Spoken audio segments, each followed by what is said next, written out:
জঙ্গলের মাঝখানে এক রহস্যময় বাড়ি, আর সেই বাড়িতে একটি মা তার দুই ছেলেকে নিয়ে দীর্ঘদিন ধরে সেখানে বসবাস করত। এক অদ্ভুত কারণে তারা এই বাড়ি ছেড়ে অন্য কোনো জায়গায় যেতে পারেনি। বন্ধুরা, আজ যে সিনেমাটি আমি এক্সপ্লেন করতে চলেছি সেটি 2024 সালের মুক্তি পাওয়া একটি হরর সিনেমা, যার নাম নেভার লেট গো। বন্ধুরা, আজকের গল্পটা একটু ভিন্ন ধরনের। সিনেমাটির শুরুতে একটি বাচ্চা ছেলে আমাদের জানায় যে আজ থেকে প্রায় 20 বছর আগে একটি অদৃশ্য শক্তি, অর্থাৎ কোনো অশুভ আত্মা যার কোনো বাস্তবতা ছিল না, সে পৃথিবীতে আক্রমণ করেছিল। সে মানুষদের মধ্যে লড়াই শুরু করিয়ে দিত, আর এইভাবেই সে এক এক করে পৃথিবীর সমস্ত মানুষদের হত্যা করে ফেলেছিল। যতদূর আমি জানি, শুধুমাত্র আমরাই হয়তো এই পৃথিবীতে একমাত্র বেঁচে থাকা মানুষ। গল্পের শুরুতে আমাদের একটি ঘর দেখানো হয় যা গভীর জঙ্গলের মাঝখানে অবস্থিত ছিল, যেখানে একজন মা, যার নাম ছিল লিলি, তার দুই ছেলের সঙ্গে থাকত। বড় ছেলের নাম ছিল স্যাম এবং ছোট ছেলের নাম নোল্যান। তারা একটি ঘন জঙ্গলে একটি কাঠের তৈরি বাড়িতে বসবাস করত। কয়েক বছর ধরে এই পরিবারটি এই বাড়িতে নিজেদেরকে বন্দী করে রেখেছে। লিলি তার দুই ছেলেকে এটা বলে রেখেছিল যে এমন একটি শয়তানি শক্তি আছে যা তাদের পিছন করছে, এবং সেই শক্তি পৃথিবীর সমস্ত মানুষকে হত্যা করেছে। এখন এই পৃথিবীতে শুধুমাত্র আমরাই বেঁচে আছি, আর আমরা বেঁচে আছি শুধুমাত্র এই ঘরের কারণে। কারণ আমার বাবা মা এই ঘরটি একটি বিশেষ মন্ত্র পড়ে তৈরি করেছিল, আর তাই যতক্ষণ আমরা এই ঘরের মধ্যে থাকব ততক্ষণ পর্যন্ত আমরা নিরাপদে থাকব। আর যদি কখনো আমরা এই ঘর থেকে বাইরে যাই, তবে আমাদের এই ঘরের সঙ্গে যুক্ত থাকতে হবে। আর এই কারণেই যখনই আমরা বাইরে যাই তখনই আমরা নিজেদেরকে একটি দড়ি দিয়ে বেঁধে ফেলি, আর যতক্ষণ পর্যন্ত আমরা এই দড়ির সাথে বাঁধা থাকব ততক্ষণ সেই শয়তানি শক্তি আমাদের কিছু করতে পারবে না। এরপর সকালের খাওয়ার সময় আমরা তাদের অবস্থা দেখতে পাই। তাদের কাছে খাওয়ার জন্য কোনো খাবার ছিল না। তারা জঙ্গল থেকে ধরে আনা কীটপতঙ্গ খেয়ে তাদের দিন কাটাচ্ছিল। তাই জুলি একদিন সিদ্ধান্ত নেয় যে তারা শিকার করতে বের হবে। এরপর প্রতিদিন তারা নিজেদের সেই দড়ি দিয়ে বেঁধে শিকার করতে বের হতো। তারা তিনজন জঙ্গলে ছোট প্রাণী ও কীটপতঙ্গ খেয়ে বেঁচেছিল, কারণ দড়ি দিয়ে বাঁধা থাকার কারণে তারা তাদের বাড়ি থেকে বেশি দূর পর্যন্ত যেতে পারত না। আর এইভাবেই তারা অনেকদিন ধরে সেই জঙ্গলে টিকেছিল। একদিন শিকার খোঁজার সময় লিলি জঙ্গলের মাঝখানে একটি লোককে দেখতে পায়, যাকে দেখতে খুবই ভয়ঙ্কর লাগছিল। লিলি সঙ্গে সঙ্গেই বুঝতে পারে যে লোকটিকে সেই অশুভ আত্মা পজেস করেছে।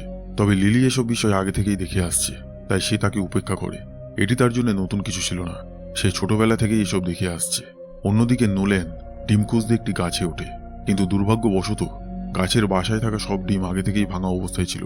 হতাশ হয়ে নোল্যান যখন গাছ থেকে নিচে নেমে আসে, তখন সে কিছুটা দূরে একটি গোটা ডিম দেখতে পায়, কিন্তু দড়ি দিয়ে বাঁধা থাকার কারণে সে সেখানে পৌঁছাতে পারছিল না। তাই সে নিজের দড়ি খুলতে শুরু করে। ঠিক তখনই তার ভাই স্যাম এসে তাকে থামানোর চেষ্টা করে। স্যাম বোঝায় যে এটা হয়তো সেই অশুভ আত্মার কোনো ফাঁদ, যাতে তারা ধরা পড়ে এবং আত্মাটি তাদের পজেস করে নিজের শিকার বানাতে পারে। কিন্তু নোল্যান স্যামের কথা না শুনে তার দড়িটা খুলতে থাকে। তখন স্যাম হুমকি দিয়ে তাকে বলে যে যদি নোল্যান দড়ি খুলে তবে সে বাঁশি বাজিয়ে তাদের মাকে ডেকে আনবে।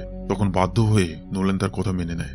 এরপর তারা দুজনে সামনে এগোতে থাকে। কিছুক্ষণ পর স্যাম বলে, মা আমাকে তোমার চেয়ে বেশি ভালোবাসে।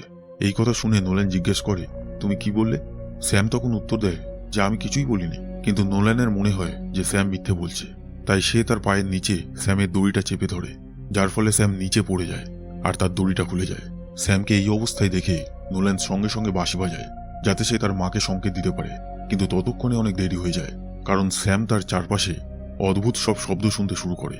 যখন নোল্যান তাকে তুলে দাঁড় করানোর চেষ্টা করছিল, তখন আমরা দেখতে পাই যে সেই অশুভ আত্মা লিলির মায়ের ভয়ঙ্কর রূপ নিয়ে তাদের উপর আক্রমণ করার জন্য এগিয়ে আসছে। কিন্তু এই সময় লিলি পেছন থেকে এসে দুজনকে তার দড়ি দিয়ে বেঁধে ফেলে এবং সেখানে লুকিয়ে পড়ে। লিলির মায়ের রূপ নেওয়া সেই ভয়ঙ্কর আত্মাটি তাদের একদম কাছে চলে আসলেও সে লিলি আর তার সন্তানদের কিছুই করতে পারে না, কারণ তারা সবাই সেই বাড়ির সাথে যুক্ত ছিল। তবে এখানে দুই ভাই বুঝতে পারছিল না যে তাদের মা কি করছিল। তখন আমরা জানতে পারি যে সেই আত্মাগুলিকে শুধুমাত্র লিলিই দেখতে পায়। তার সন্তানরা কেবল অনুভব করতে পারে যে তাদের আশেপাশে কেউ আছে। এরপর তিনজনই কোনোভাবে বাড়ি ফিরে আসে। বাড়ি ফিরে আসার পর লিলি তার বাচ্চাদের খুব বকাঝোকা করে আর তাদেরকে কড়াভাবে বলে যে এই ধরনের কাজ যেন তারা আর কখনো না করে।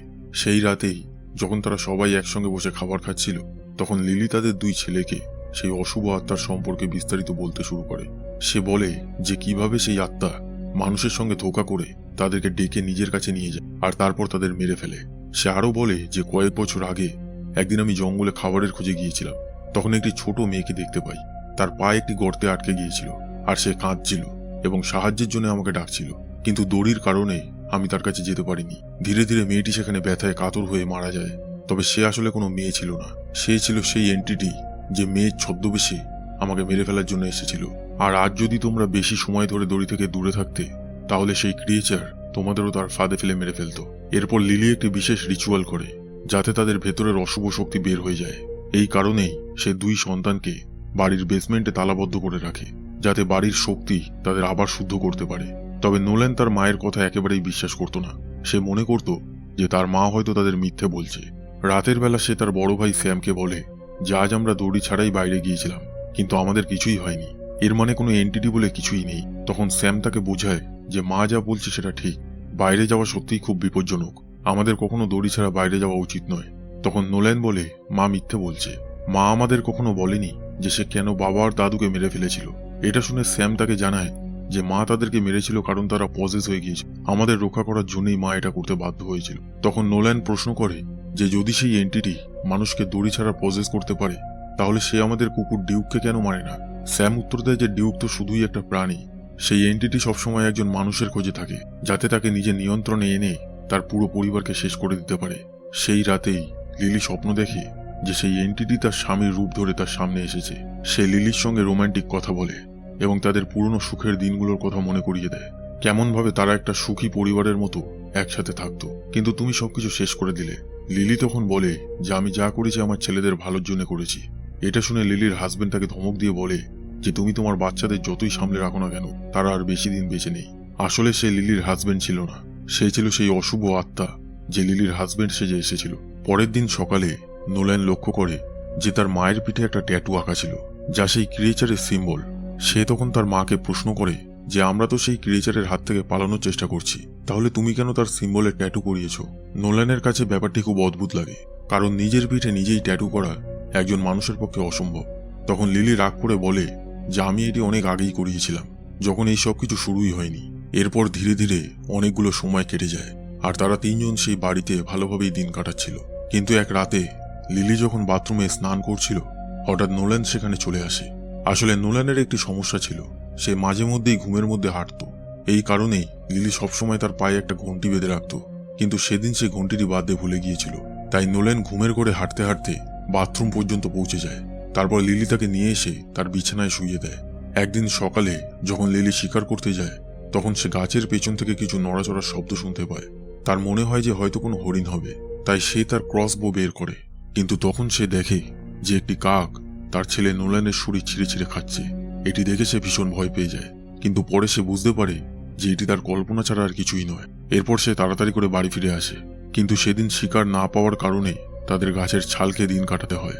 নোল্যানের এটি একেবারেই ভালো লাগে না, কিন্তু তাদের কাছে আর কোনো উপায় ছিল না। 1-2 দিন তাদের এরকমই খেয়ে থাকতে হবে। পরের দিন তারা আবার সেই ছাল সংগ্রহ করতে বাইরে যায়। তখন নোল্যান হঠাৎ দেখে যে তার মা আর ভাই তাকে একা রেখে চলে গেছে। সে খুব ভয় পেয়ে যায়। ঠিক তখনই কেউ তাকে দড়ি ধরে টানতে শুরু করে আর তাকে টেনে কুয়োর কাছে নিয়ে যায়। কিন্তু পরের মুহূর্তেই বোঝা যায় যে এটি নোল্যানের একটা খারাপ স্বপ্ন ছিল। আসলে সে ঘুমের মধ্যে হাঁটছিল আর দড়ি ছাড়াই বাড়ির বাইরে চলে এসেছিল। কিন্তু তখনই লিলি এসে নোল্যানকে তাড়াতাড়ি করে ঘরের ভিতরে নিয়ে যায় আর তাকে আবার সেই বেসমেন্টের মধ্যে বন্ধ করে রাখে। এরপর সে তাকে একটি রিচুয়াল করায়, কারণ বাড়ির বাইরে দড়ি ছাড়া গেলেই সে অশুদ্ধ হয়ে যেত। এই জন্য রিচুয়াল করাটা বাধ্যতামূলক ছিল। কিন্তু নোল্যানের মনে হতে থাকে যে তার মা মিথ্যে বলছে, কারণ সে বাড়ির বাইরে কোনো বিপদ দেখেনি। তাই সে তার ভাইকে বলে যে আমাদের কাছে কিছু খাবার নেই, তাই আমাদের আগামীকাল দড়ি ছাড়া বাইরে যেতে হবে, তখনই আমরা কিছু খাবার খুঁজে পেতে পারবো। কিন্তু তার ভাই তার এই পরিকল্পনার অংশ হতে রাজি হয় না। যাই হোক, পরের দিন লিলি তার ছেলেদের একটি পুরনো ক্যামেরা দেখায় আর বলে যে এর মাধ্যমে আমরা স্মৃতি ধরে রাখতে পারি। তারা প্রথমবার এরকম কিছু দেখছিল, তাই সবাই খুব খুশি এবং উত্তেজিত হয়ে ওঠে। এরপর লিলি তার ছেলেদের বলে যে আমাদের এখন আর কিছু খাবার নেই, আমাদের ঘরের সমস্ত খাবার শেষ হয়ে গেছে, আর আমরা এই জঙ্গলে অনেকদিন টিকে থাকতে পারবো না। তাই আমাদের ডিউককে, অর্থাৎ তাদের পোষা কুকুরকে মেরে তাকে খেতে হবে।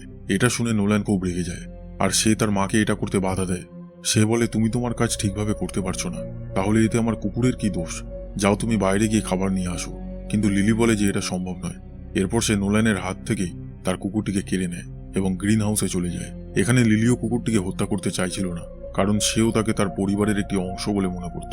কিন্তু যদি তাকে এই জঙ্গলে বাঁচতে হয়, তাহলে তাকে কোনো প্রাণীর শিকার করতে হবে। যখনই সে তার ক্রসবো কুকুরটির দিকে তাক করে, তখনই নোল্যান পিছন থেকে চলে আসে। সে তার শরীরে কোনো দড়ি বাঁধেনি। নোল্যান বলে মা তুমি সবসময় ভুল ছিলে, এই জঙ্গলে কোনো কিছুই নেই। এটি বলে সে লিলির দড়ি কেটে ফেলে এবং তাকে গ্রিন হাউসে বন্দি করে দেয়। এটা দেখে লিলি ভীষণ আতঙ্কিত হয়ে পড়ে এবং জোরে জোরে চিৎকার করে বলে, দেখো এটা করো না, তোমার দড়ি বাঁধো আর এক্ষুনি এই গেটটা খুলে দাও। কিন্তু নোল্যান বলে যে আমি শুধু এটা প্রমাণ করতে চাই যে তুমি যা ভাবছো সেটা পুরোপুরি ভুল। তখন লিলি একটা অদ্ভুত কথা বলে, সে বলে যে আমি নিজেই এই শয়তানকে এনেছি, তাই গেটটা খুলে দাও। ততক্ষণে গ্রিন হাউসে তার মায়ের আত্মা চলে আসে, যাকে আমরা আগেও দেখেছি। সে বলে তুমি আমাকে বিষ দিয়ে মেরে ফেলেছিলে, এখন দেখো আমি কিভাবে তোমার ছেলেদেরকে নিজের নিয়ন্ত্রণে নিয়ে হত্যা করব। এই কথাগুলো শুনে লিলি বুঝতে পারে যে যদি সেই আত্মা তাকে নিজের নিয়ন্ত্রণে নিয়ে নেয় তাহলে তার 2 ছেলে মারা যাবে। তাই সে কাঁচের একটি টুকরো নিয়ে নিজের গলা কেটে নিজেকে শেষ করে দেয়। স্যাম তখন ঘর থেকে বেরিয়ে এসে নোলানের সাথে লড়াই করতে শুরু করে দেয়, কারণ নোলান তার মাকে গ্রিন হাউসে আটকে দিয়েছিল। তারপর সে গেট খুলে যখন গ্রিন হাউসে ঢোকে তখন সে তার মৃত মাকে দেখে সেই রাতেই স্যাম ভীষণ অসুস্থ হয়ে পড়ে এবং নোলান তার যত্ন নেয়, কিন্তু খাওয়ার মতো কিছুই ছিল না।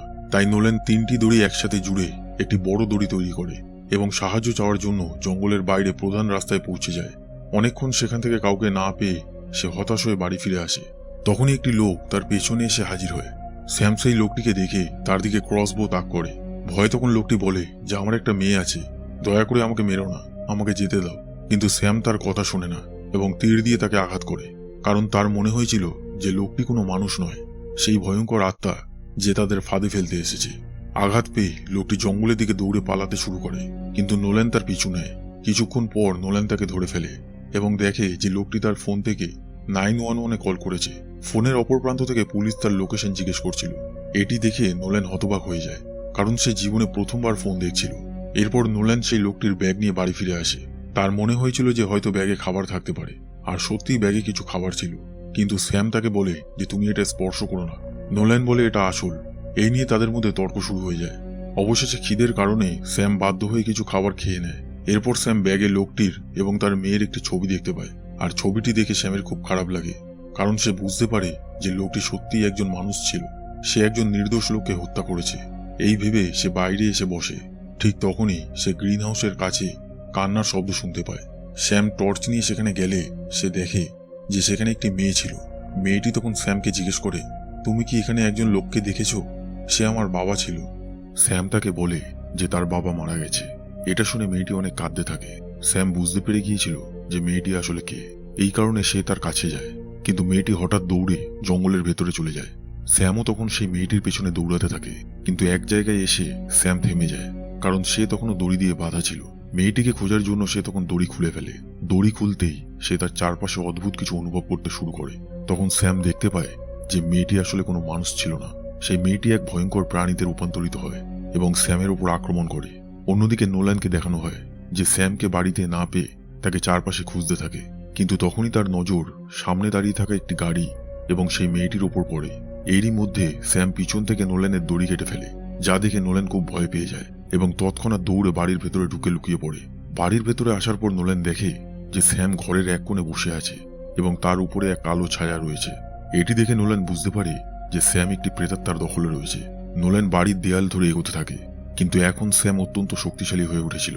এরপর হঠাৎ স্যাম নোল্যানের উপর আক্রমণ করে দেয় এবং বাড়িতে আগুন ধরিয়ে দেয়। স্যাম বাইরে বেরিয়ে আসে আর সেই জ্বলন্ত বাড়ির সামনে বসে একটি সেলফি তোলে। এদিকে নোল্যান আগুন থেকে পালানোর চেষ্টা করছিল, কিন্তু ঠিক তখনই সেই প্রাণীটি নোল্যানের মায়ের রূপ নিয়ে তার সামনে আসে। তবে নোল্যান জানতো যে তার মা আর জীবিত নেই, তাই সে বুদ্ধি করে তাদের ঘরে সেই বেসমেন্টের দরজা খুলে দেয় আর সেই ইভিল এন্টিটিকে জড়িয়ে ধরে সেই বেসমেন্টের ভেতরে পড়ে যায়। প্রাণীটির গলায় হাত রেখে নোল্যান প্রার্থনা শুরু করে, যা তার মা তাকে শিখিয়েছিল। প্রার্থনা শোনা মাত্র সেই প্রাণী তার আসল রূপে আসে, যা দেখতে একটি সাপের মতো ছিল। কিছুক্ষণ পর প্রাণীটি মারা যায়। এরপরই সেখানে পুলিশ চলে আসে, কারণ সেই লোকটি 911-এ ফোন করেছিল। সেখানে সমস্ত তথ্য পুলিশকে জানানো হয়। এরপর দেখা যায় যে পুলিশ নোল্যানকে সময় মতো উদ্ধার করে নেয়। জ্ঞান ফিরে পাওয়ার পর নোল্যান প্রথমে তার ভাই স্যামের কথা জিজ্ঞেস করে এবং আমরা দেখি যে স্যামকেও উদ্ধার করা হয়েছে আর স্যাম পুরোপুরি ঠিক আছে। সে তখন আবার নোল্যানকে সেই একই কথা বলে যে মা আমাকে বেশি ভালোবাসতো। এরপর আমরা সেই সেলফিটিকে দেখতে পাই, যেখানে স্যামের কাঁধে এক ইভিল এন্টিটির হাত রয়েছে, অর্থাৎ স্যাম জঙ্গলের সেই এন্টিটিকে বাইরের জগতে নিয়ে এসেছে, যার মাধ্যমে সে তাদের ধ্বংস করবে। এবং এখানে এই সিনেমাটি শেষ হয়েছে।